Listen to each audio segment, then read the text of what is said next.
हमारी डिस्कशन जो है जहाँ पर ख़त्म हुई थी वो था कि स्पीशीज़ तो हमने डिफ़ाइन कर ली हैं, but what about process of speciation. देखिए, एक चीज़ है स्पीशीज़ को डिफ़ाइन कर लेना, और स्पीशीज़ को डिफ़ाइन करके उसके अंदर आने वाले जो रिप्रोडक्टिव बैरियर्स हैं उनको डिफ़ाइन कर लेना, वो एक अलग बात है। लेकिन अब हमने ये देखना है कि उन तमाम कॉन्सेप्ट्स में से जो स्पीशिएशन में कौन कौन से जो है वो हेल्पफुल हो रहे हैं। एक एग्जांपल ले लेते हैं कि दो स्पीशीज़ रिप्रोडक्टिवली आइसोलेटेड हैं। अब क्या वो रिप्रोडक्टिवली आइसोलेटेड प्री ज़ाइगोटिक बैरियर्स के हवाले से, तब भी डिफरेंट स्पीशीज़ बन सकती है। क्या वो रिप्रोडक्टिवली आइसोलेटेड इस हवाले से है कि उनका पोस्ट ज़ाइगोटिक बैरियर बन रहा है, तब भी वो डिफरेंट स्पीशीज़ काउंट हो सकती हैं। लेकिन जो स्पीशिएशन होती है, जो नई स्पीशीज़ बनती है, वो किन किन जो है वो फिनोमिना का नतीजा हो सकती है। बात को सिंप्लीफाई करते हैं कि जैसे आप यूँ कह लें कि दो स्पीशीज़ हैं, उनके दरमियान में टेम्पोरल आइसोलेशन है। अब temporal isolation basically pre ज़ाइगोटिक barrier है। अब उसमें एक टेम्पोरल आइसोलेशन हो जाएगी कि उसका टाइम ही डिफरेंट है। अभी आप इसमें देखेंगे आगे जाके ना सिम्पैट्रिक जो आएगी ना, उसमें देखेंगे कि दो स्पीशीज़ हैं जिनमें टेम्पोरल आइसोलेशन है, यानी एक स्पीशीज़ का जो रिप्रोडक्टिव टाइम है वो सुबह का है, एक शाम का है। अब ये जो टेम्पोरल आइसोलेशन है, इसमें भी जो है वो आ जाएगा, फ़र्क आ जाएगा, ठीक है, जिसकी वजह से वो डिफरेंट स्पीशीज़ काउंट होंगी। लेकिन क्या किसी एक बैरियर की वजह से ही एक स्पीशीज़ दूसरी से डिफरेंट होती है? यानी मेरे कहने से मुराद ये है कि क्या दो स्पीशीज़ को डिफ़र करने के लिए एक बैरियर ही काफ़ी होता है या और भी हो सकते हैं? बेटा याद रखिए कि किसी एक स्पीशीज़ को दूसरी स्पीशीज़ से डिफ़र करने के लिए ज़रूरी नहीं है कि सिर्फ एक बैरियर ही काफ़ी हो। समटाइम दो बैरियर्स भी होते हैं, तीन भी होते हैं। जैसे फॉर एग्जांपल अभी मैंने आपको एक मिसाल दी कि टेम्पोरल आइसोलेशन, लेकिन उसके साथ साथ बिहेवियरल आइसोलेशन भी हो सकती है। बिहेवियरल आइसोलेशन में मैंने आपको कल एग्जांपल दी थी फिश की, एलोपैट्रिक स्पीशीज़ में, कि अगर आप दो फिश को दो सेम दिखने वाली फिश हैं, वो डिफरेंट पॉन्ड से आप इकट्ठा करते हैं, तो उनकी फीमेल्स अपने दूसरे वाले जो ग्रुप होगा, जो दूसरे पॉन्ड से आया होगा, उसके मेल्स को प्रेफर नहीं करेंगे ड्यू टू एनी रीज़न। अब ये जो आइसोलेशन है ये बिहेवियरल आइसोलेशन है।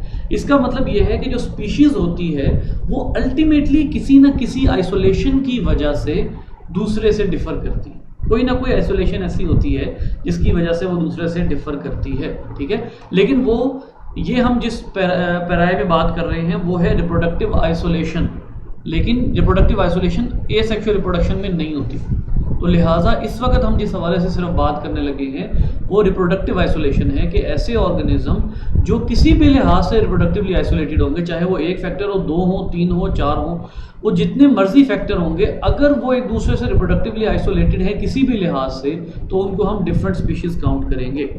अब रिप्रोडक्टिव आइसोलेशन जो है उसके अंदर आप लोगों को कल भी मैंने ये बात कही थी कि उसके अंदर सबसे बड़ा बैरियर जो होता है, आम तौर पर जो सबसे ज़्यादा स्ट्रॉन्ग बैरियर होता है वो होता है ज्योग्राफिकल बैरियर। ये जो आपके सामने है एलोपैट्रिक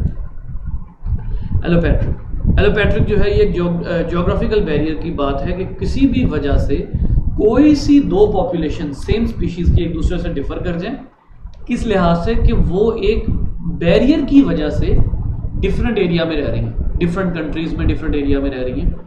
अब वो जो बैरियर है, वो बैरियर उन दोनों के अंदर जीन फ्लो को इम्पॉसिबल बना देता है, और नंबर 2 वो जो ज्योग्राफिकल बैरियर है वो इन दोनों की एलीलिक फ्रीक्वेंसी को चेंज करने का बायस है। फॉर एग्जांपल यहाँ पर अब आपको 2-3 चीज़ें मैंने शायद कल भी बताई थी, वो आज भी रिपीट होंगी, और वो क्या है कि जैसे एक ऑर्गेनिज्म है, यहाँ पर इन्होंने जो है वो लिखा हुआ है वाज़े तौर पर कि कम ऑर्गेनिज्म ऐसे होते हैं जिनके ऊपर ये असर नहीं करती ये जो एलोपैट्रिक स्पीशिएशन है। जैसे फॉर एग्जांपल एलोपैट्रिक स्पीशिएशन में आप कह सकते हैं कि यहाँ पर इन्होंने बताया हुआ है, गलबन वो सेंटेंस मुझे मिल नहीं रहा, लेकिन बहुत से ऑर्गेनिज्म ऐसे हैं जो ज्योग्राफिकल बैरियर को क्रॉस कर जाते हैं। दोबारा सुनिएगा। समटाइम ऐसे होता है कि एक जियोग्राफिकल बैरियर है, वो कुछ लोगों के लिए तो, कुछ ऑर्गेनिजम्स के लिए तो वो जियोग्राफिकल बैरियर वाकई है, लेकिन कुछ के लिए वो है ही नहीं। ठीक है, जैसे फॉर एग्जांपल अगर दो पॉन्ड्स हैं, वो दोनों एक दूसरे से जो है वो तकरीबन यूँ कह लें कि 50 मीटर के फासले पर है, 50 मीटर के फासले पर है वो दोनों पॉन्ड्स। ठीक है, अब वो दोनों पॉन्ड्स अगर 50 मीटर के फासले पर हैं, तो जो 50 मीटर का खुश्की का गैप है वो उनके लिए तो ज्योग्राफिकल बैरियर है, लेकिन वो उनके लिए ज्योग्राफिकल बैरियर नहीं है जो उसको क्रॉस कर सकते हैं। फॉर एग्जांपल बड़े एनिमल्स या उड़ने वाले इंसेक्ट्स या बर्ड्स, वो उनके लिए ज्योग्राफिकल बैरियर नहीं है। तो एक बात ध्यान में रखिए कि हर दफ़ा ये ज़रूरी नहीं है कि तमाम ग्रुप्स में एलोपैट्रिक स्पीशिएशन हो। जैसे फॉर एग्जांपल बर्ड्स की बात कर लें, अब बर्ड्स में ज़्यादा से ज़्यादा कौन सा, बहुत कम बर्ड्स ऐसे हैं जिनमें ज्योग्राफिकल बैरियर बहुत ज़्यादा काउंट करता है। फॉर एग्जांपल पेंगुइन्स है, अगर आप पेंगुइन्स की बात करते हैं तो इनका और बाकी बर्ड्स का ज्योग्राफिकल बैरियर भी है और दूसरे तीसरे बैरियर्स भी मौजूद हैं। ठीक है, जैसे हैबिटाट का बैरियर है, हैबिटाट का बैरियर एलोपैट्रिक भी होता है, सिम्पैट्रिक भी होता है। अब अगर चिंपैंजी की आप बात करें तो बाकी बर्ड्स, पेंगुइन की आप बात करें तो बाकी बर्ड्स की निस्बत उसका जो एनवायरनमेंट है वो इंतहाई डिफरेंट है। अब ये हैबिटाट डिफरेंस आ गया है। हमारे आम बर्ड अगर उस हैबिटाट में एंटर होते हैं तो वो वहाँ पर जाकर सर्दी से मर जाते हैं। तो ये चाहे वो ज्योग्राफिकल बैरियर को क्रॉस भी कर जाते हैं, सम टाइम सिम्पैट्रिक एरिया जो होता है, यानी जो कॉमन एरिया होता है, वो भी दो ऑर्गेनिजम्स के लिए प्रेफरेबल नहीं होता, दोनों ऑर्गेनिज्म वहाँ सर्वाइव नहीं कर सक रहे होते। तो ये जब आप पूरा वाइड एंगल बात करते हैं ना, तो हमेशा एक ज्योग्राफिकल बैरियर एक ऑर्गेनिज्म के लिए तो हो सकता है, लेकिन ज़रूरी नहीं है कि वही ज्योग्राफिकल बैरियर दूसरे के लिए हो। इसकी एग्जांपल एक और देता हूँ मैं आपको। आपका जो हिमालयन एरिया है ना, जिसको आप हिमालय का सिलसिला कहते हैं, जो हिमालय का सिलसिला है वो बेसिकली कुछ ऑर्गेनिजम्स तो हैं कि जिनके लिए वो वाकई बैरियर है। वो जो क्लाइंबर्स नहीं हैं या वो परिंदे जो बहुत ही नीची उड़ान उड़ते हैं, उनके लिए तो वो ज्योग्राफिकल बैरियर है। लेकिन जब आप बात करते हैं स्नो लेपर्ड की, जो आपके पाकिस्तान में एंडेंजर्ड ऑर्गेनिज्म है, एंडेंजर्ड स्पीशीज है, आप ईगल की बात करते हैं, आप उस एरिया में रहने वाले दूसरे बर्ड्स की बात करते हैं, आप उस एक चोटी के आर पार रहने वाले इंसेक्ट्स की बात करते हैं, तो इनमें से कुछ के लिए वो बैरियर है और कुछ के लिए वो बैरियर नहीं है। लिहाजा जिनके लिए वो बैरियर नहीं है उनके लिए आप स्पीशिएशन में एलोपैट्रिक का वर्ड नहीं यूज कर सकते। अगर एक स्नो लेपर्ड एक बिल्कुल वर्टिकल चट्टान पर चढ़ सकता है और वो उस चट्टान को क्रॉस करके दूसरी तरफ जा सकता है, तो इसका मतलब ये है कि उसके लिए वो बैरियर ज्योग्राफिकल बैरियर नहीं है। वो आप ऑलमोस्ट ये काउंट करेंगे कि वो किसी और वजह से, वो अपने टेम्पोरल आइसोलेशन की वजह से, वो अपने बिहेवियरल आइसोलेशन की वजह से, या वो पोस्ट जाइगोटिक बैरियर की वजह से वो एक दूसरे से डिफरेंट स्पीशीज हो सकते हैं। लेकिन अगर एक ऑर्गेनिज्म किसी बैरियर को पास कर रहा है तो इसका मतलब ये है कि वो बैरियर उसके स्पीशीज बनने में रुकावट नहीं है। एक मिसाल देता हूँ आपको, इन तमाम बातों की बड़ी सिंपल सी मिसाल यहाँ मौजूद है। ये देखिए, अब ये दो ऑर्गेनिज्म, दो एरियाज है, एलोपैट्रिक और सिम्पैट्रिक। ठीक है, ये इन्होंने एलोपैट्रिक और सिम्पैट्रिक दोनों की मिसाल दी हुई है। इसमें अगर आप गौर करते हैं फॉर एग्जांपल, तो ये जो बैरियर है, ये वाला, यहाँ पर ये जो बैरियर आपको गिवन है, इस बैरियर में अगर आप गौर करते हैं तो ये कोई भी जो है वो फिश यहाँ से इधर और इधर से इस तरफ मूव नहीं कर सकती। बट अगर हालात ये जो है वो कामयाबी कर देते हैं कि ये जो बैरियर है ये क्रॉस हो जाता है, यानी यहाँ की स्पीशीज़ यहाँ जा सक रही हैं और यहाँ की स्पीशीज़ यहाँ जा सक रही हैं, तो ऐसी सूरत में क्या होगा? ऐसी सूरत में दोनों इंटरमिक्स हो सकते हैं। उसके बावजूद अगर ये दोनों अभी भी रिप्रोडक्टिवली आइसोलेटेड होते हैं तो अब ये वाली स्पीशिएशन कौन सी होगी? अब ये वाली स्पीशिएशन सिम्पैट्रिक स्पीशिएशन कहलाएगी। तो ज़रूरी नहीं है कि जो ज्योग्राफिकल बैरियर है वो सब के लिए वाकई बैरियर हो हो सकता है कि कुछ के लिए बैरियर हो और कुछ के लिए वो बैरियर ना हो। एग्जाम्पल इसकी एक और ले लेते हैं कि यहाँ अगर एक ऐसी फिश आ जाती है जो डायरेक्ट जंप करके इधर आ सकती है, जैसे बहुत से केसेस में ऐसे होता है कि फ्लाइंग फिश होती हैं जो एक पॉन्ड से दूसरे पॉन्ड में जंप कर सकती हैं। अगर ये जो फिश है ये जंप कर सकती है और ये पॉन्ड्स के दरमियान में शिफ्ट हो सकते हैं, तो यहाँ उसके बावजूद उन दोनों पॉन्ड्स के अंदर वो रिप्रोडक्टिवली आइसोलेटेड हैं, तो अब ये वाली स्पीशिएशन कौन सी है? ये सिंपैट्रिक है, क्योंकि उनके लिए इन्वायरमेंट सेम है। यहाँ से वो यहाँ जंप करेंगी तब भी मिक्स होंगे, यहाँ से यहाँ जंप करेंगी तब भी मिक्स होंगे, अगर कोई जंपिंग स्पीशीज है। लेकिन अगर जंपिंग करने के बावजूद कॉमन इन्वायरमेंट होने के बावजूद उनकी दो स्पीशीज एक दूसरे से रिप्रोडक्टिवली आइसोलेटेड हैं, तो इसका मतलब है कि वो बैरियर की वजह से आइसोलेटेड नहीं है, वो किसी और वजह से आइसोलेटेड हैं। ऐसी सूरत में आप सिंपैट्रिक को कंसिडर करते हैं। अच्छा, यहाँ पर उन्होंने कुछ मिसालें दी हुई हैं एलोपैट्रिक की। सबसे पहले तो एलोपैट्रिक को बिल्कुल क्लैरिफाई करें कि एलोपैट्रिक जो है वो किसी नेचुरल बैरियर की वजह से भी हो सकता है। कुछ दिन पहले जब मैं जेनेटिक ड्रिफ्ट पढ़ा रहा था तो उस वक्त मेरे ख्याल सदफ ने ये बात की थी कि सर एक स्पीशिएशन ऐसी होती है कि जिसमें जेनेटिक ड्रिफ्ट जो है वो स्पीशिएशन का बायस बनती है। तो आप अब यहाँ पर देख लीजिए कि फॉर एग्जांपल ये एक बड़ी ही मज़े की मिसाल है, मतलब एक बड़ी ही कॉमन मिसाल है। अगर आप इस वाली मिसाल की बात करते हैं, ये देखिए, इसमें आपको साफ पता लग रहा है, इस पूरे जो आपके सामने है ना, ये जो पूरा आपके सामने पूरी डायग्राम है, इसमें आपको एक बात वाज़े पता लग रही है कि अगर फॉर एग्जांपल नॉर्मल हालात में आप इसमें ना सिर्फ कौन सी स्पीशीज कंसिडर करेंगे? बेटा आप सिर्फ कंसिडर करेंगे ये येलो वाली, ब्लू वाली को भूल जाएं फिलहाल, सिर्फ इस येलो वाली को कंसिडर करें। इस येलो वाली जो है, इसमें अगर आप देखते हैं तो अभी फिलहाल वाटर कॉमन है, ठीक है, लेकिन ड्यू टू क्लाइमेट चेंज जो वाटर है वो थोड़ा सा नीचे चला जाता है, और वाटर के थोड़ा सा नीचे चले जाने की वजह से जो इनका इन्वायरमेंट है, ये दोनों स्पीशीज ना चाहते हुए भी एकदम आइसोलेट होकर जाती हैं। अब ये क्या है? ये जेनेटिक ड्रिफ्ट है।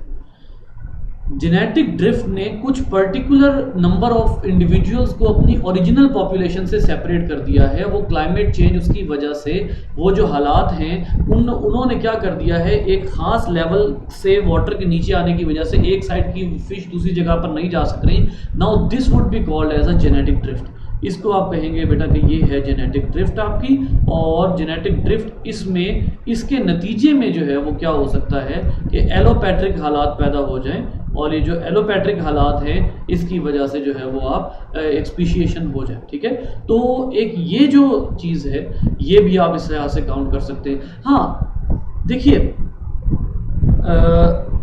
ऐसा भी हो सकता है कि साल के एक हिस्से में पानी नीचे जाए और फिश आपस में मेट ना कर सके, लेकिन दूसरे सीजन में इतनी बारिश हो कि पानी वापस ऊपर आ जाए, तो अब ये स्पीशीज दोबारा मेट कर सकती हैं या नहीं, ये किस पर डिपेंड करेगा? ये डिपेंड करेगा उनके फीमेल्स के ऊपर, उनके रिप्रोडक्टिव टाइम के ऊपर ये डिपेंड करेगा। तो इसका मतलब है कि अगर हालात जो है वो मूव करते रहते हैं, अप्स एंड डाउन्स आते रहते हैं, एक टाइम है कि वो जियोग्राफिकली आइसोलेटेड हो गए, लेकिन एक टाइम आता है कि वो जियोग्राफिकली आइसोलेटेड नहीं होते लेकिन रिप्रोडक्टिवली आइसोलेट हो जाते हैं। अब वो उस बैरियर के क्रॉस में रहते हैं या नहीं रहते। जैसे यहाँ पर दोबारा एक और बात जो है वो इस वाली डायग्राम में आप कंसिडर करें कि इस डायग्राम में देखें कि अब ये जो ब्लू वाले और ये जो येलोइश टाइप हैं, इनके दरमियान में अब ये रिप्रोडक्टिवली आइसोलेट हो गए। क्यों? थोड़ा टाइम ऐसा आया कि जिसकी वजह से ये दोनों इस बैरियर की वजह से सेपरेट हो गए, और इसके दौरान इनके अंदर एक ऐसी म्यूटेशन आती है जो इनको क्या कर देती है, जो इनको रिप्रोडक्टिवली आइसोलेट कर देती है। अब चाहे हालात वापस आ जाएं, चाहे नेचुरल सिलेक्शन हालात को वापस पलट दे, चाहे पानी दोबारा बराबर हो जाए और ट्रांसपोर्ट पॉसिबल हो जाए, अब रिप्रोडक्टिव आइसोलेशन की वजह से दोनों डिफरेंट स्पीशीज काउंट होंगी, चाहे उनका एनवायरनमेंट सेम भी हो जाता है तब भी वो डिफरेंट स्पीशीज ही काउंट होगी। तो ये बड़ी करीब की चीज़ें। एलोपैट्रिक स्पीशिएशन जियोग्राफिकल बैरियर है जो कि नेचुरल भी हो सकता है और जेनेटिक ड्रिफ्ट के नतीजे में भी आ सकता है। नेचुरल कब हो सकता है? नेचुरल तब हो सकता है जब दो पॉपुलेशन रह ही अलहदा रही।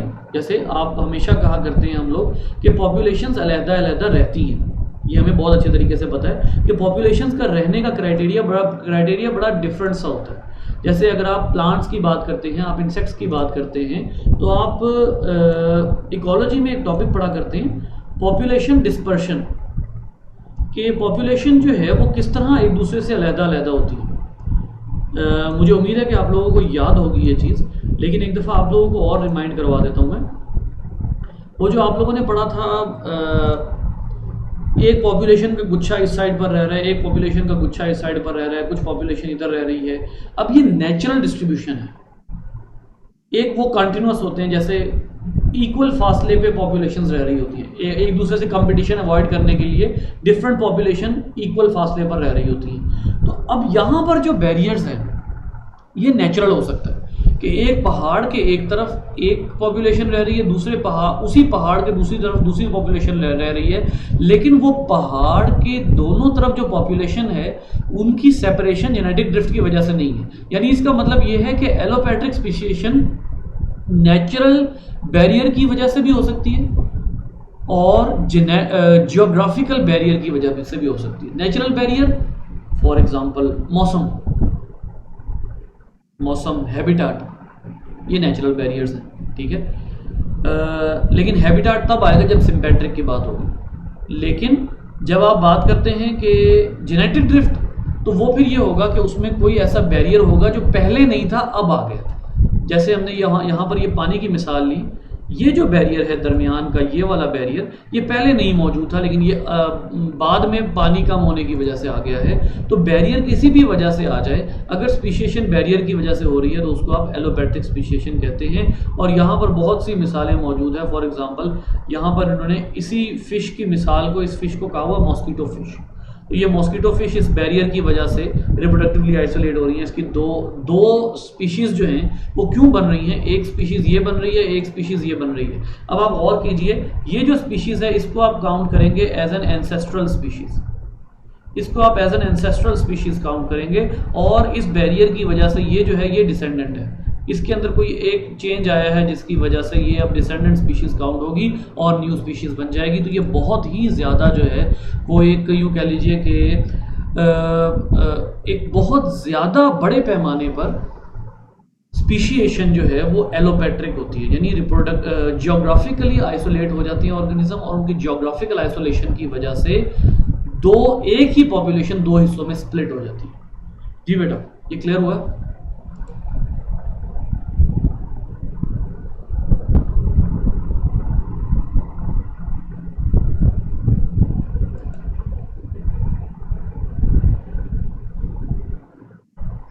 Any problem?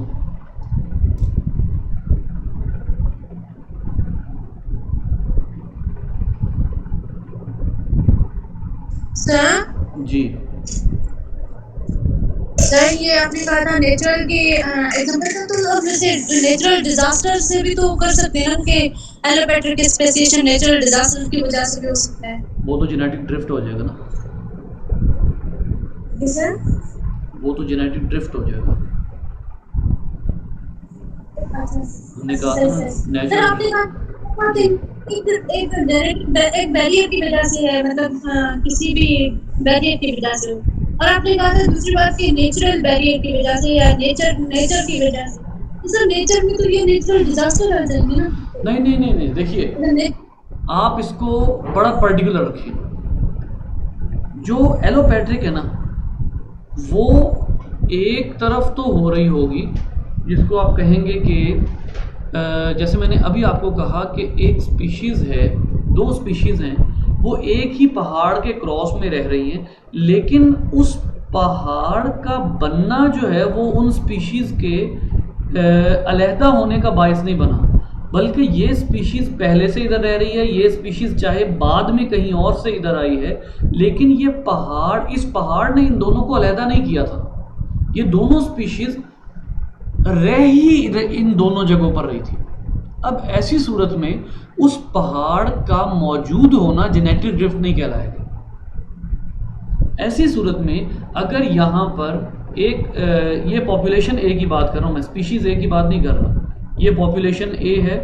अगर पॉपुलेशन ए और पॉपुलेशन बी की बात करेंगे तो जाहिर है इनकी स्पीशीज़ तो सेम रहेगी ना, पॉपुलेशन ए और पॉपुलेशन बी, ठीक है। अब इनकी स्पीशीज तो सेम रहेंगी। अब ये जो दरमियान में हिल है ये एक नेचुरल बैरियर है, ये एक, या दरमियान में पानी, गहरा पानी है, ठीक है। आप कह लेते हैं कि जी दो स्पीशीज़ हैं आपके सामने, यहाँ पर हम जो है वो कोशिश करते हैं कि हमारा ये जो है वो वर्किंग शुरू कर दे। यहाँ पर आप देखिए कि ये जो है एक, आपको यहीं पर मैं एक जो है वो मिसाल बना कर देता हूँ कि आपके पास ऐसे लैंड ऑर्गेनिज्म हैं, ऐसे आपके पास लैंड ऑर्गेनिज्म हैं जो एक बहुत ही गहरी नदी के फासले पर रह रहे हैं, ठीक है, और ये दोनों के दोनों सेम ऑर्गेनिज्म है। फॉर एग्जांपल डियर्स की पॉपुलेशन है, यहाँ पर भी डियर की पॉपुलेशन है, यहाँ पर भी डियर की पॉपुलेशन है, और वो सेम है, ठीक है, सेम स्पीशीज है। अब यहाँ पर दोनों तरफ डियर की पॉपुलेशन है, ये जो बैरियर है ये इनके दरमियान में, ये वाटर, ये नदी का बैरियर इनके दरमियान में मौजूद है। अब ये जो बैरियर है ये एक ऐसा बैरियर है which is not created by any natural disaster, ये नेचुरल डिजास्टर के नतीजे में वजूद में नहीं आया, ये एक ऑलरेडी मौजूद बैरियर है और इसके क्रॉस में दो डियर्स की स्पीशीज रह रही, ठीक है, और वो इस बैरियर को क्रॉस नहीं कर सकते। तो अब ये जो चीज़ होगी ये नेचुरल बैरियर है। हाँ, अगर ऐसा होता, जैसे आप लोगों को एक बात बहुत अच्छे तरीके से पता है कि हमारे यहाँ पे एक बहुत बड़ी जो है वो लेक बनी थी, अगर आप लोगों को याद हो, मैंने आप लोग ये बड़ी पुरानी बात है, एक लेक बनी थी बहुत बड़ी, अताबाद लेक बनी थी। अब वो जो अताबाद लेक बनी थी वो अभी जो है वो पहले से एग्जिस्ट नहीं कर रही थी, वो पहले से एग्जिस्ट नहीं कर रही थी, बल्कि उस एक लेक के बनने की वजह से बहुत से ऑर्गेनिज्म जो है वो मरे भी, और बहुत से ऑर्गेनिज्म जो पहले किसी एक सेम इन्वायरमेंट में रह रहे थे, फॉर एग्जांपल एक पहाड़ ये है, एक पहाड़ ये है, इसके दरमियान में जो है वो ये एक लेक बनती है, ये बहुत ही जो है वो ह्यूज साइज की लेक बनती है। अब ये बाद की बनी हुई चीज़ है और इसके बारे में कहते हैं कि ये इंतहाई गहरी है, ठीक है, ये एक बाद की बनी हुई चीज़ है, और इसकी वजह से वो ऑर्गेनिज्म जो पहले सेम इन्वायरमेंट में रह रहे थे, अब वो दो डिफरेंट पॉपुलेशन काउंट होना शुरू हो गए हैं। यानी अब आप इनको क्या कह रहे हैं, पॉपुलेशन ए, और आप अब इनको क्या कह रहे हैं, पॉपुलेशन बी। ये चीज़ है जिसको नेचुरल डिजास्टर या जेनेटिक ड्रिफ्ट कहेंगे। यानी अब इनमें ये पहले यूं कह लें कि ये पहले एक ही जगह पर रह रहे थे, लेकिन अब इनमें वंस अगेन क्या स्टार्ट हो जाएगी, अब इनमें एलोपैट्रिक स्पीशिएशन स्टार्ट हो जाएगी। पहले एग्जिस्ट नहीं करती थी, पहले एग्जिस्ट नहीं करती थी, लेकिन बाद में किसी और नेचुरल डिजास्टर की वजह से ऐसे हुआ, ठीक है। ये जो पहली सिचुएशन है उसमें जो बैरियर था वो पहले से एग्जिस्ट कर रहा था, पॉपुलेशंस बाद में आई हैं। जो दूसरी सिचुएशन है उसमें बैरियर बाद में आया है, पॉपुलेशन पहले से वहां एग्जिस्ट कर रही थी। तो ये जो चीजें हैं दोनों, इनमें बड़ा वाज़ेह फर्क है, ठीक है। तो अब इसमें जो है वो आपकी अगर वही वाली जो है जो आपने पहले बात की थी उसी को दोबारा निकाल लेते हैं, तो यहाँ पर जो है वो आपको इसका आंसर शायद मिल जाएगा। मेरा break of the main group to form a new species, यानी एलोपैट्रिक की ही एक टाइप है जिसको आप पेरीपैट्रिक कहते हैं।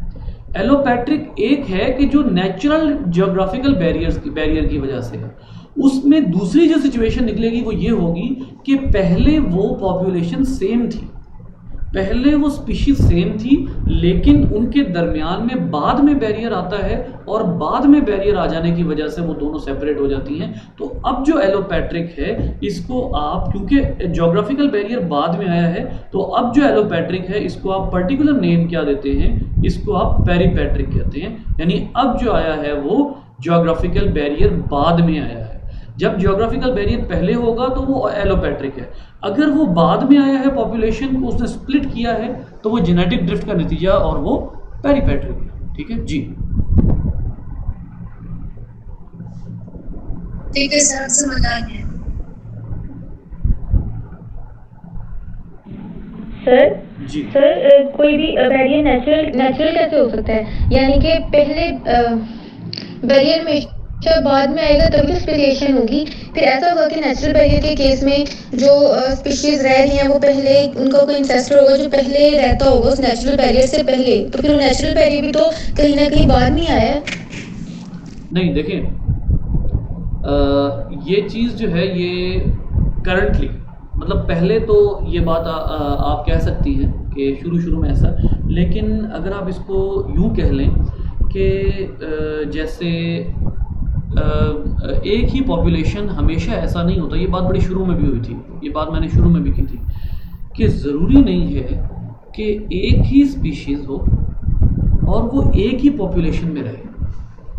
बाज़ औक़ात एक स्पीशीज़ दो डिफरेंट एरियाज़ में रह रही होती है और वो इस वजह से होता है कि उन्होंने अपना कंपटीशन अवॉइड करना होता है या प्रेडेटर से अवॉइड करना होता है या कुछ भी होता है, तो दो पॉपुलेशन सेम स्पीशीज़ के दो ग्रुप्स बने होते हैं और वो जो सेम स्पीशीज़ के दो ग्रुप्स बने होते हैं उनके दो ग्रुप्स में आपस में जो इंटरमिंगल ना होने की एक रीज़न होती है, उसमें वो भी हो सकता है ज्योग्राफिकल बैरियर भी हो सकता है और उसमें प्रेडेटर या फूड का बैरियर भी हो सकता है।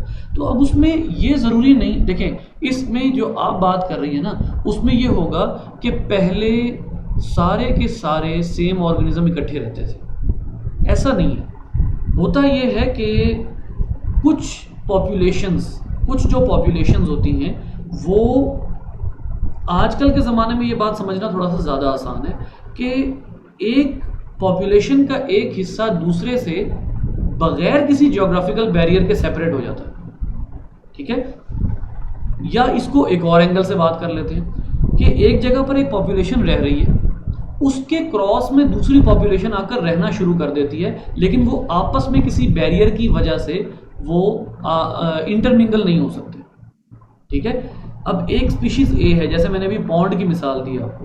अब पॉन्ड में एक स्पीशीज़ इधर रह रही थी, उसके दूसरे ऑपोजिट पे दूसरी स्पीशीज़ आकर रहना शुरू हो जाती है। उनके दरमियान में जो बैरियर है वो नेचुरल है, वो बैरियर है जो अब उन दोनों स्पीशीज़ के राह में रुकावट है, लेकिन उस बैरियर ने उनको सेपरेट नहीं किया।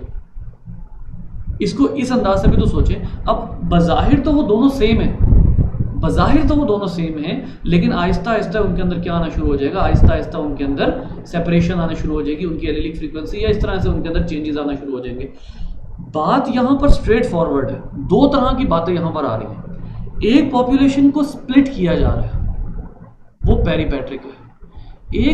एक में पॉपुलेशन ऑलरेडी स्प्लिटेड है, अगर बैरियर ना होता तो वो इंटरमिंगल हो सकते थे, लेकिन वो ऑलरेडी स्प्लिटेड पॉपुलेशन उस बैरियर की वजह से नहीं मिल सक रही, तो इसको आप एलोपैट्रिक कहते हैं। बात यहाँ पर हम हरगिज़ कॉम्प्लिकेट नहीं करेंगे। मैं एक अपनी मिसाल दोबारा रिपीट करने लगा हूँ। एक एरिया में एक पॉपुलेशन रह रही है, एक स्पीशीज़ रह रही है, उसके क्रॉस में दूसरी स्पीशीज़ आकर रहना शुरू हो जाती है, या वो जिस पहाड़ के साइड पे रह रही है उस पहाड़ के दूसरी साइड पे दूसरी पॉपुलेशन किसी वजह से माइग्रेट करके आ जाती है। अब इन दोनों के दरमियान में मेटिंग का चांस था अगर दरमियान में बैरियर ना होता तो, लेकिन इसी को दूसरे अंदाज से आप देख सकते हैं, एक ही पॉपुलेशन स्प्लिट हो जाए और वो दोनों डिफरेंट पॉपुलेशन काउंट होना शुरू हो जाए, वो पेरीपैट्रिक हो जाएगा। जी सर, आपकी बात सही है सर। मतलब स्पेशीज एक जगह पे मतलब डिस्पर्सिव पे वो रह रहे हैं अलग अलग, ठीक है सर। तो किसी प्रीडेशन की वजह से, इनकी वजह से, तो सर अब एक ही मतलब ऐसे स्पेशीज रह रहे हैं, तो सर वो पेरीपैट्रिक में भी तो ऐसा, सॉरी पैरापैट्रिक में, तो उसमें भी तो ऐसा होता है ना, मतलब साथ रहते हैं, कोई बैरियर नहीं होता जिसकी वजह से वो दूसरे स्पेशीज पे कन्वर्ट हो जाते हैं, तो उसमें बैरियर नहीं होता ना। ठीक है, लेकिन वो रिप्रोडक्टिवली आइसोलेट हो जाते हैं। तो सर प्रीडेटर की वजह से तो ये बैरियर तो नहीं होना है। नहीं, वो फिर देखिए उसमें जो पैरापैट्रिक है ना वो, और वो हैं ये जो बैरियर है, अभी फिलहाल बैरियर तक रहे ना, तो बैरियर वाली जो दो सिचुएशन है वो आपके सामने मैंने डिस्कस कर दी है। उसके अलावा जो चीज़ें हैं, यानी एक पॉपुलेशन दूसरे से सेपरेट हो जाती है, ये उसमें बैरियर्स के अलावा जो चीज़ें हैं वो आप दूसरी चीज़ें कंसिडर करेंगे कि हाँ चलो ठीक है कि किसी वजह से एक पॉपुलेशन दूसरे से सेपरेट हो जाती है, वो दोनों एक दूसरे से अलहदा हो जाती हैं, उसमें प्रेडेशन आ जाती है, उसमें कोई भी रीज़न हो जाती है, वो एक दूसरे से अलहदा हो जाती हैं, वो और बैरियर्स बाकी बैरियर्स को या बाकी चीज़ों का भी आप अलहदा रखें। अभी आप सिर्फ ज्योग्राफिकल बैरियर्स तक रहें, बाकी सिम्पैट्रिक में भी आ सकती हैं कि वो रहे एक जगह पर रहे लेकिन किसी एक वजह से वो एक दूसरे के क्लोज नहीं आ सकते। तो सर वो बात सॉरी हमने कहा कंफ्यूज हो गया, किससे मिक्स हो रहा है। हाँ जी बिल्कुल, ये एक नेचुरल सी बात है, ये मिक्स हो सकता है एलोपैट्रिक पेरीपैट्रिक। अब ये एलोपैट्रिक और पेरीपैट्रिक बहुत ही ज़्यादा वो हैं वो हो रहे हैं, इंटरमिक्स हो रहे हैं, हो जी सकते सर। हैं, इसमें आप बिल्कुल आपका कसूर नहीं है, क्योंकि एलोपैट्रिक जो है वो और पेरीपैट्रिक उनमें सिर्फ फ़र्क क्या है कि एक में बैरियर पहले से है, पॉपुलेशंस जो हैं वो किसी बैरियर की वजह से एक दूसरे के क्लोज नहीं आ सकते। पेरीपैट्रिक में पॉपुलेशन पहले से है, बैरियर ने बाद में आके उस पॉपुलेशन को टुकड़ों में डिवाइड किया। ठीक है, इसको इस अंदाज से शॉर्टकट तरीके से आप जो है वो इसको कह सकते हैं। Gene flow is interrupted when a population is divided into geographically isolated सब पॉपुलेशंस। ये देखिए, when a population is divided into geographically isolated सब पॉपुलेशंस। अब इसी की एक वो डिपिक्शन आएगी पेरीपैट्रिक कि वो बाद में डिवाइड हो, या तो वो पहले डिवाइडेड होंगे या वो बाद में डिवाइडेड होंगे। बाद की जो डिवीजन होगी वो पेरीपैट्रिक होगी। जी बेटा, यानी आपका सवाल कंप्लीट हुआ बेटा?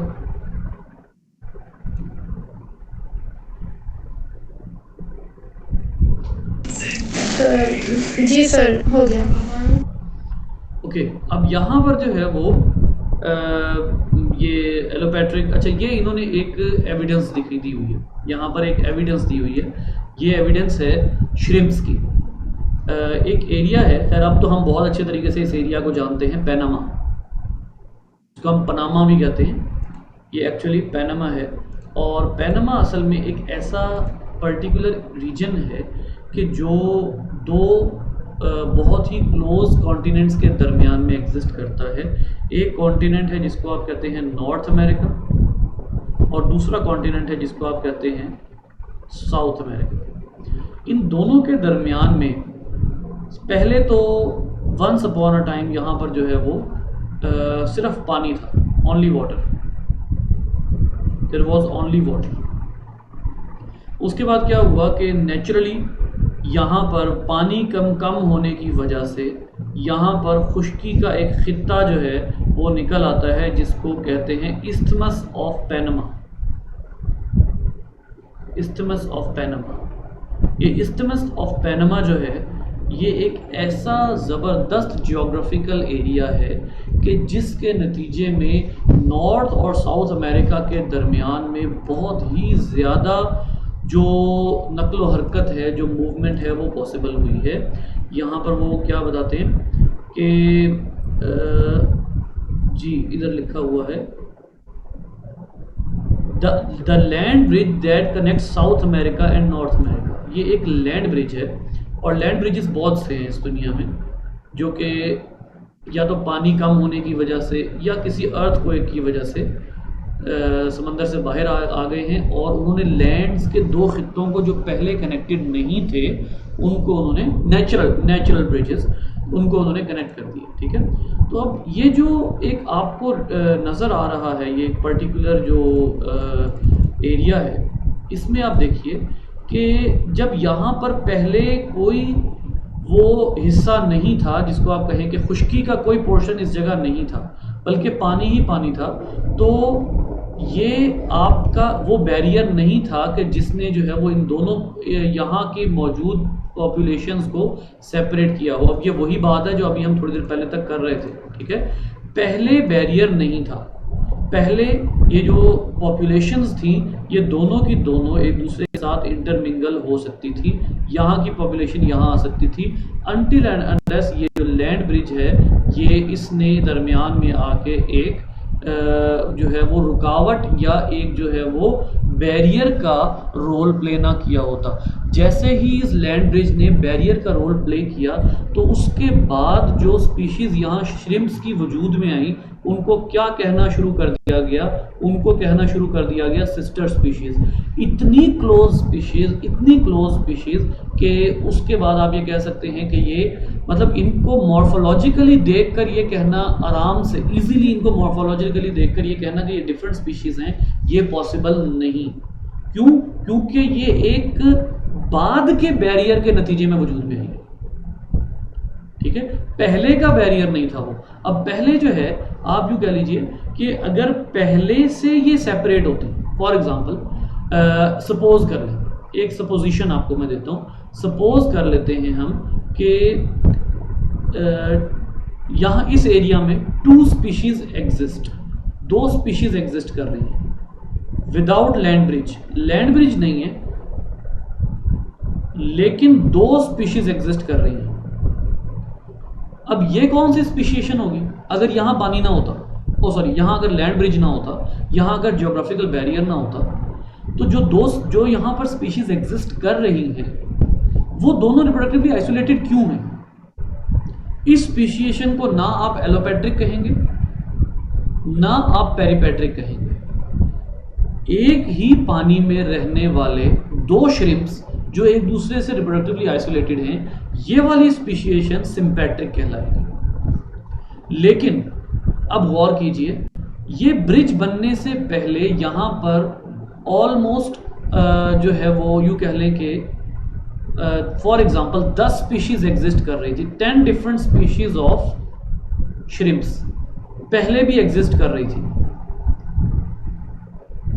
एज्यूम कर लेते हैं पहले भी इस एक रीजन में 10 श्रिम्प्स की स्पीशीज एग्जिस्ट कर रही थी।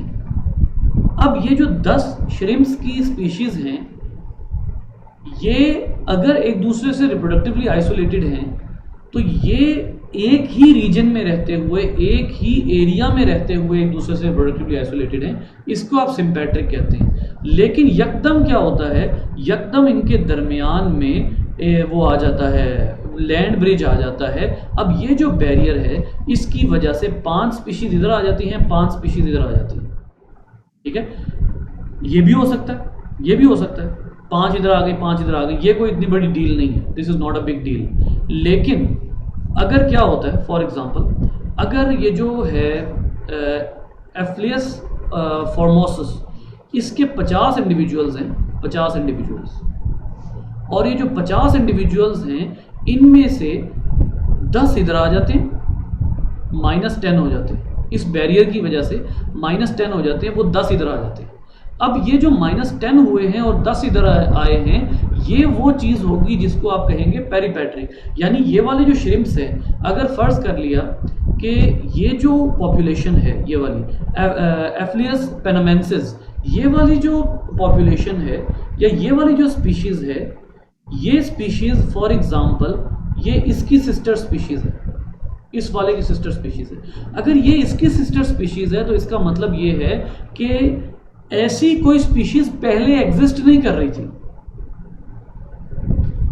लेकिन due to a land bridge, due to a geographical barrier, उस एक पॉपुलेशन के कुछ ऑर्गेनिज्म इस ब्रिज के इधर रह जाते हैं, जिसकी वजह से ये इनसे रिप्रोडक्टिवली आइसोलेट हो जाते हैं, सिस्टर स्पीशीज बन जाते हैं। ये वो चीज़ है जिसको आप कहेंगे पेरिपेट्रिक।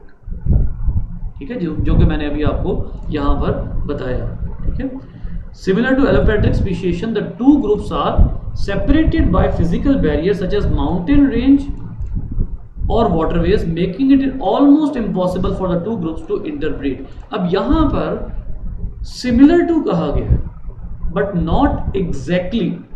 एलोपेट्रिक और चीज़ है और पेरिपेट्रिक और चीज़ है। पेरिपेट्रिक में लैंड ब्रिज बाद में आया है।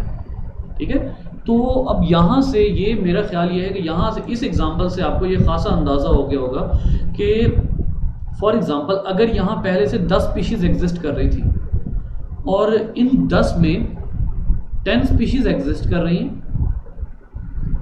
10 स्पीशीज़ के जो टोटल इंडिविजुअल्स हैं पर स्पीशीज़, वो इंडिविजुअल्स हैं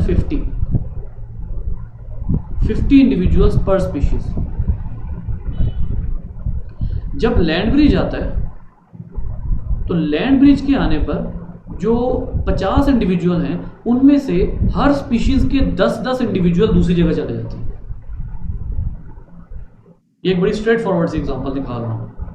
हर स्पीशीज के 10-10 इंडिविजुअल लैंड ब्रिज की वजह से अलहदा हो जाते हैं। ये अब पेरीपेट्रिक स्पीशिएशन हो गई है। क्यों? क्योंकि कुछ अरसे बाद ऐसा हो सकता है कि अगर ये दोनों क्लोज आए तो भी रिप्रोडक्शन ना करें, क्योंकि अब ये ज्योग्राफिकल बैरियर की वजह से इनके अंदर इतना चेंज आ गया है कि अब ये दोबारा रिप्रोडक्शन नहीं करेंगे। जी बेटा।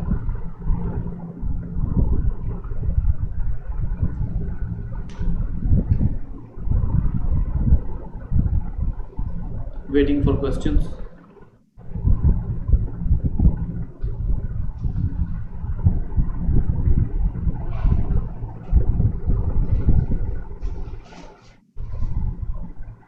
हाँ जी,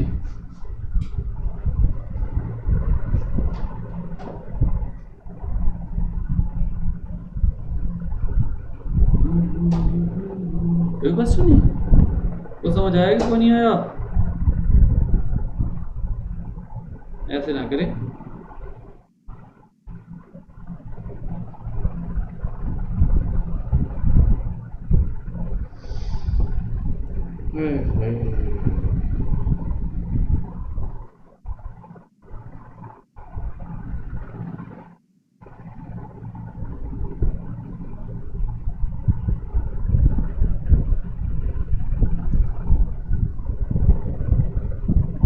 मैं अपनी क्लास में बच्चों को ऐसे किया करता हूँ कि बेटा राब्ते में हो ना, तुम तो नहीं हो गए।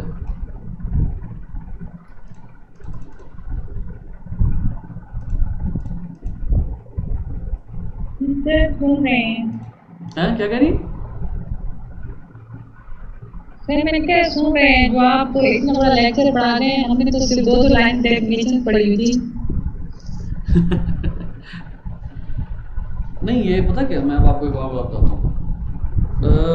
एवोल्यूशन को एज अ डिस्कशन कहीं नहीं किया जाता ना असल में, क्योंकि मैं इस बात को कन्फेस करने में मुझे भी कोई वो नहीं है आर कि मेरे पास एवोल्यूशन का उतना नॉलेज नहीं है जितना मैं समझता हूँ कि होना चाहिए था।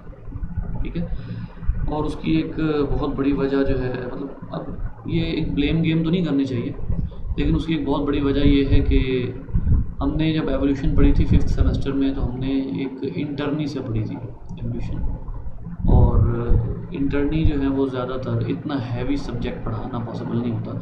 एवोल्यूशन को आमतौर पर समझा जाता है सिंपल सा है, बच्चों ने कौन सा इसको जो है वो डिस्कस करना है, सबसे पहले क्लास में आके कह दिया जाता है कि ये सब कुछ जो है वो सब बकवास है, हमारे दीन के ख़िलाफ़ है, और फलां है। तो उसके बाद इसको जब पढ़ाया जाता है तो बच्चे कहते हैं जी ठीक है, दीन के ख़िलाफ़ बात है, हम इसको रट्टा लगा लेंगे, हमें क्या ज़रूरत है समझने की। अमूमन जब इस तरह पढ़ाया जाता है ना, तो फिर आप यूँ कह लीजिए कि एक ना तो हमारा दीदा बनता है एवोल्यूशन में, और ना ही जो है वो हम कोई ऐसा बहुत ज़्यादा इंटरेस्ट लेते हैं कि इसको समझा जाए डिटेल में। तो चीज़ों को ना डिफ्रेंशिएट करना आ रहा होता है। तो बस वही उस वक़्त भी यही अप्रोच थी, और इंटरनी से पढ़ा तो वो भी बेचारी जो है वो परेशान हो जाती थी ना, कि मतलब सम टाइम मैं क्वेश्चन कर देता था, वो किसी और चैप्टर से रिलेटेड होता था, वो बेचारे लेक्चर कोई और। अब मेरा भी मकसद ज़ाहिर तंग करना तो नहीं होता था, लेकिन वो जो नॉलेज आना चाहिए किसी एक्सपीरियंस टीचर से, मैं वो नहीं समझता जो जितना को नॉलेज मेरे पास आया है बाद में पढ़ के। एवोल्यूशन इतना हल्का सब्जेक्ट है नहीं, मतलब मैं समझता हूँ कि बाकी तमाम सब्जेक्ट्स हल्के हो सकते हैं, ये जो दो हैं ये हल्के नहीं हैं, एक एवोल्यूशन और एक डाइवर्सिटी। इनमें आप जितना पढ़ेंगे उतना परेशान होंगे, और मैं खातिर खा नॉलेज नहीं समझता। हमें जो बीएस में पढ़ाया जाता है वो आप ठीक कह रही हैं कि 2-2 लाइंस की डेफिनेशंस हैं विद एग्जांपल, इतनी डिटेल डिस्कशन, बातों को सेपरेट करना, ये नहीं पढ़ाया जाता बीएस में। वो डेफिनेशन पे गुजारा करते हैं, डेफिनेशंस दे के गुजारते हैं बात। तो इस हवाले से जो है वो मैं ख़ुद भी काफ़ी कमी फ़ील करता हूँ, लेकिन अल्हम्दुलिल्लाह ये तो है कि कुछ ना कुछ तो खातिर खा बात कुछ ना कुछ हो ही जाती है। मेरी अपनी पूरी कोशिश ये है कि मैं यहाँ पर ये कमी ना पैदा होने दूँ आप लोगों के साथ, आप लोगों को हर एंगल से बात पहुंचाऊं ताकि जो मेरे साथ हुई है वो किसी और के साथ ना हो। जी कोई बस सवाल नहीं है। अच्छा मैं थोड़ा सा आप लोगों को सिम्पैट्रिक के हवाले से बता देता हूँ, क्योंकि ये तो हो गया एलोपैट्रिक। सिम्पैट्रिक की दो बातें मैं आपको बता देता हूँ जो कि बहुत ही सिंपल है, ठीक है। पॉलीप्लॉइडी आज फिर रह गई है, लेकिन उसको टाइम चाहिए थोड़ा सा। अलॉन्ग विद मैं इंशाल्लाह डिस्कस करूँगा आप लोगों से पैरापैट्रिक कल। एलोपैट्रिक, सिम्पैट्रिक, पेरीपैट्रिक 3 डिस्कस हो गई। अब मैं इंशाल्लाह आप लोगों के साथ पैरापैट्रिक डिस्कस करूँगा कल। वो एलोपैट्रिक की वो अलग स्पीशिएशन की टाइप है, लेकिन फ़िलहाल जो 2 मेन टाइप्स हैं जो कैम्बल में गिवन हैं, उनमें एक एलोपैट्रिक थी और अब एक सिम्पैट्रिक है। सिम्पैट्रिक 3 अंदाज से हो सकती है, कल भी डिस्कशन हुई थी। एक थी जिसको हमने कहा था पॉलीप्लॉइडी, जो कि हम अभी स्किप करने लगे। दूसरी सेक्सुअल सिलेक्शन। सिम्पैट्रिक क्या है? सिम का मतलब हमेशा होता है सेम इन्वायरमेंट, सेम एरिया। तो ये जो सिम्पैट्रिक स्पीशीएशन होती है, इसमें एक ही एरिया में रहने की वजह से 2 ऑर्गेनिज्म रहने के बावजूद, किसी जियोग्राफिकल बैरियर ना होने के बावजूद 2 स्पीशीज़ आपस में रिप्रोडक्शन ना करें, ऐसी स्पीशीएशन को आप सिम्पैट्रिक स्पीशीएशन कहते हैं। उसमें प्री ज़ाइगोटिक बैरियर भी हो सकता है, उसमें पोस्ट ज़ाइगोटिक बैरियर भी हो सकता है। प्री ज़ाइगोटिक ये कि जैसे मैंने अभी थोड़ी देर पहले बात की, टेम्पोरल आइसोलेशन हो, टाइम का डिफरेंस हो, या फिर वो डिफरेंस हो बिहेवियरल, यानी फीमेल का जो है वो सिलेक्शन का डिफरेंस हो, सेक्सुअल सिलेक्शन। तो इसमें जो इस वक्त फोकस हुआ हुआ है वो सेक्सुअल सिलेक्शन, फीमेल का जो सिलेक्शन है उसकी बात हुई है। टेम्पोरल आइसोलेशन इतना मैटर इस टॉपिक में करंटली जो अभी हम पढ़ रहे हैं उसमें नहीं है। तो वो आपको वाज़ेह तौर पे कुछ दिन पहले ये तमाम बातें डिस्कस हुई थी कि सेक्सुअल सिलेक्शन जो है वो कितना ज़्यादा मैटर करती है, कि ये एक पूरी नई स्पीशीज़ लेकर आ सकती है, और उसमें सिर्फ और सिर्फ उस एक सिलेक्शन की वजह से वो पूरी नस्ल जो है वो चेंज हो जाती है। तो ये इसकी एग्जांपल्स जितनी मर्जी ले आएँ आप, जहाँ मर्जी से ले आएँ आप, उसके नतीजे में जो है वो किसी एक कैरेक्टर का या किसी एक स्पीशीज़ का एग्जिस्ट करना वो सेक्सुअल सिलेक्शन के नतीजे में हो सकता है। दूसरी टाइप जो यहाँ पर है वो हैबिटाट डिफरेंशिएशन। 2 ऑर्गेनिजम्स अपने फूड की बेस के ऊपर बगैर किसी जियोग्राफिकल बैरियर के एक दूसरे से अलहदा रहते हैं।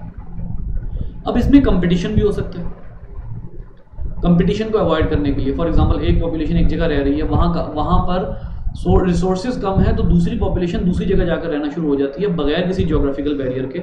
अब यहाँ पर रिसोर्सेज का मसला भी है, यहाँ पर फूड प्रायोरिटी भी है। फूड प्रायोरिटी क्या है कि एक इंसेक्ट है, वो एक 2 जो हैं वो स्पीशीज़ हैं, वो एक जो है वो प्रेफर करना शुरू कर देता है एक फूड को, दूसरा प्रेफर करना शुरू कर देता है दूसरे फूड को।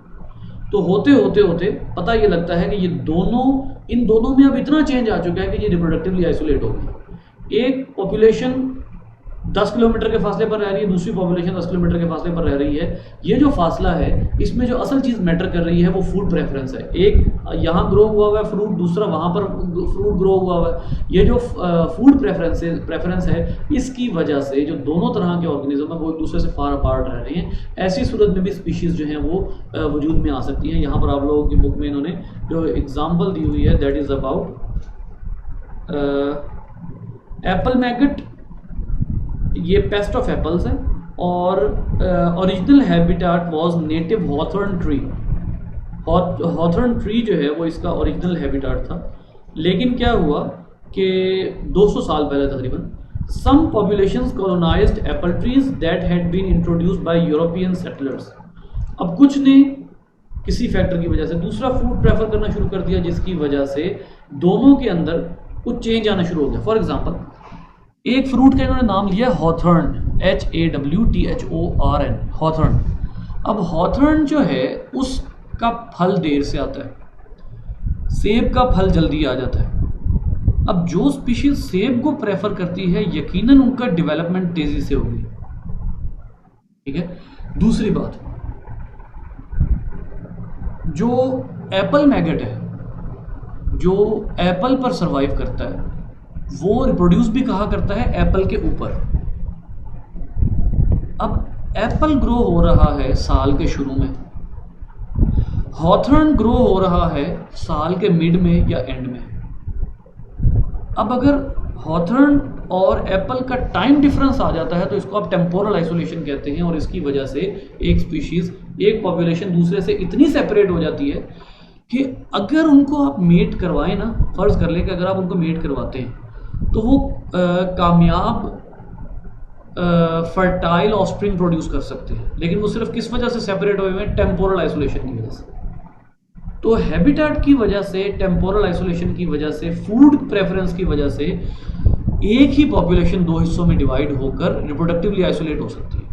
देखिए, फूड प्रेफरेंस रिप्रोडक्टिव आइसोलेशन नहीं करवाती। आप लोग सोच रहे होंगे कि जब दूसरे ने फूड को ही प्रेफर अलग से करना शुरू कर दिया तो जाहिर है वो सेपरेट स्पीशीज हुई, नहीं, ज़रूरी नहीं है। फूड प्रेफरेंस किसी ऑर्गेनिज्म को रिप्रोडक्टिवली आइसोलेट नहीं करती। मतलब एक ऑर्गेनिज्म में कुछ हैं जो एक तरह का फूड प्रेफर कर रहे हैं, कुछ दूसरी तरह का फूड प्रेफर कर रहे हैं, लेकिन दोनों को अगर आप इकट्ठा करते हैं तो वो फर्टाइल ऑफस्प्रिंग प्रोड्यूस करते हैं।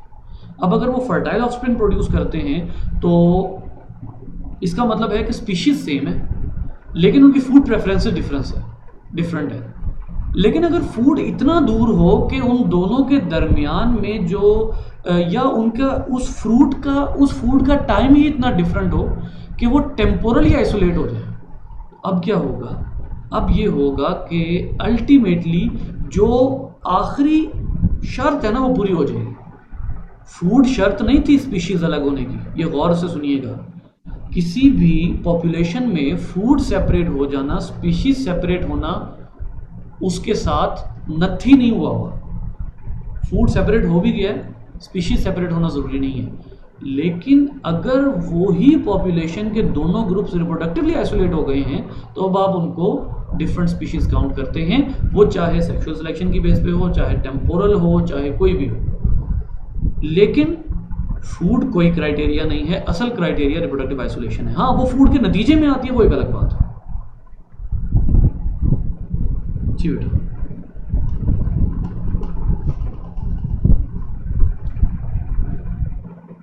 सर जी बेटा। आपने कहा कि सिम्पैथेटिक सिचुएशन है या टेम्पोरल या बिहेवियरल आइसोलेशन की वजह से होगा, लेकिन सर ये जितनी भी आइसोलेशन हैं ये तो सारी स्पेसिएशन के बाद आएंगी ना, तो ऐसा कैसे हो सकता है कि टेम्पोरल आइसोलेशन की वजह से एक स्पीशीज से डिफरेंट हो जाए? जबकि एक की ब्रीडिंग का टाइम चेंज है, दूसरी का टाइम चेंज है, तो एक स्पीशीज हम कंसिडर कर ही नहीं सकते। और अगर फूड प्रेफरेंस भी दोनों का डिफरेंट है तो सर फूड प्रेफरेंस की बेस पे हम उनको सेम स्पीशीज कैसे कह सकते हैं? कि अगर दोनों स्पीशीज फूड ही डिफरेंट कंज्यूम कर रही हैं तो जब वो मेट करेंगे, उनके ऑर्गेनिज्म ऑफस्प्रिंग कभी बनेंगे तो वो कौन सा फूड प्रेफर करेंगे? वो फिर क्या डिफरेंट स्पीशीज बना लेंगे? देखिए, यहाँ पर जो है ना वो ये कन्फ्यूजन डेफिनेटली पैदा हो रही है जो आप कह रहे हैं कि स्पीशीज़ एक ही थी, ठीक है, फूड प्रेफरेंस अगर चेंज हो गई फिर भी हैं तो वो सेम ही ना, तो वो डिफरेंट कैसे बना देंगे? इसमें आप यूँ कह लीजिए कि सबसे पहली बात जो आती है ना वो ये है कि फूड प्रेफरेंस की वजह से जीन फ्लो रुक जाएगा। फॉर एग्ज़ाम्पल, अगर वो जो स्पीशीज़ हैं, इंसेक्ट का एक बिहेवियर होता है कि जब ये मेट करते हैं ना तो ये अपने फूड के ऊपर मेट करते हैं। इसका नतीजा आपको बहुत से फलों में सूंडियों के नतीजे में मिलता है कि बहुत से फलों के अंदर जो सूंडियाँ होती हैं वो असल में उन इंसेक्ट्स के लार्वे होते हैं जो कि अमरूद में से भी निकल रहे हैं और वो उनमें से भी निकल रहे हैं, उन इंसेक्ट्स के लार्वे हैं ज़ाहिर है, तो वो फ्रूट के ऊपर मेट करते हैं, या अपने फ्रूट को छोड़ दें, फूड के ऊपर मेट करते हैं। अब फ़र्ज़ कर लें सबसे पहली चीज़ जो उन दोनों में आएगी ना, उन दोनों ग्रुप्स में, वो होगा कि अपने फेवरेट फूड के ऊपर मेट करने की वजह से उन दोनों में जीन फ्लो रुक जाएगा, क्योंकि एक फूड को प्रेफर कर रहा है, दूसरा दूसरे फूड को प्रेफर कर रहा है, तो दोनों में जो रिप्रोडक्टिव बिहेवियर है या जीन फ्लो है वो इस वजह से रुक जाएगा कि एक उस फ्रूट पे मेट करना चाह रहा है, एक उस फ्रूट पे मेट करना चाह रहा है। अब अगर एक फीमेल उस फ्रूट को प्रेफर कर रही है तो वो इस वाले फ्रूट के ऊपर कभी भी मेट नहीं करेगी, जीन फ्लो रुक गया। अब उस जीन फ्लो रुक जाने के नतीजे में एलीलिक फ्रीक्वेंसी चेंज होगी, ठीक है। एलीलिक फ्रीक्वेंसी चेंज होगी, then it can lead to, मैं हरगिज और ना ही एवोल्यूशन ये कहती है कि it would certainly lead to reproductive isolation, नहीं, ये ना एवोल्यूशन कहती है ना मैं कह रहा हूँ, लेकिन it can lead to reproductive isolation. क्यों? क्योंकि ये बात भी तय है कि some time it is the food that causes the that is a stimulus of mating, not the environment। अब अगर एक दफ़ा फूड प्रोड्यूस हुआ दरख्त पे, मेटिंग कर ली, फूड ख़त्म हो गया, सीज़न ख़त्म हो गया, अगला सीज़न आया, फूड डेवलप हुआ, फिर मेटिंग कर ली। अब क्या होगा? दोनों का टेम्पोरल आइसोलेशन हो रही है। मल्टीपल फैक्टर, देखिए कभी भी सेम एक फैक्टर नहीं होता। ये मैंने इस लेक्चर के शुरू में बात ही इस वजह से की थी कि एक फैक्टर कभी नहीं हो सकता, किसी एक स्पीशीज को दूसरे में कन्वर्ट कर रहे हैं आप, एक फैक्टर कैसे हो सकता है? तो इसलिए ये ग्रेजुअल है। सबसे पहली चीज़ जो इन दोनों में स्टॉप हो रही है वो फीमेल की वजह से, फीमेल की फूड सिलेक्शन की वजह से जीन फ्लो का रुक जाना है उन दोनों ग्रुप्स के दरमियान में। और जब वो जीन फ्लो नहीं होगा तो अब उसके बाद आहिस्ता आहिस्ता अगली बात करें।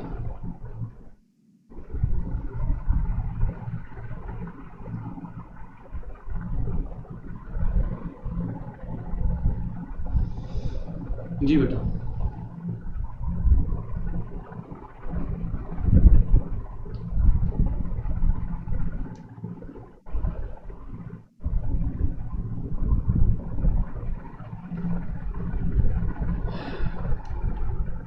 आप लोगों को कोई सवाल या कोई सोच आ रही होती है तो आप लोग पूछ लिया करें वैसे ही व्हाट्सएप पर, क्योंकि ये जो है वो टॉपिक्स हैं ऐसे जो मेरा जहाँ तक ख्याल है कि आप में से बहुत से लोग ऐसे हैं जो इतनी डिटेल में पहली दफ़ा पढ़ रहे हैं, तो आप इसको डिस्कस कर लिया करें ताकि कन्फ्यूजन जो है वो दूर हो जाए। ठीक है बच्चे, इंशाल्लाह बाकी बातें कल क्लियर करते हैं और जो है वो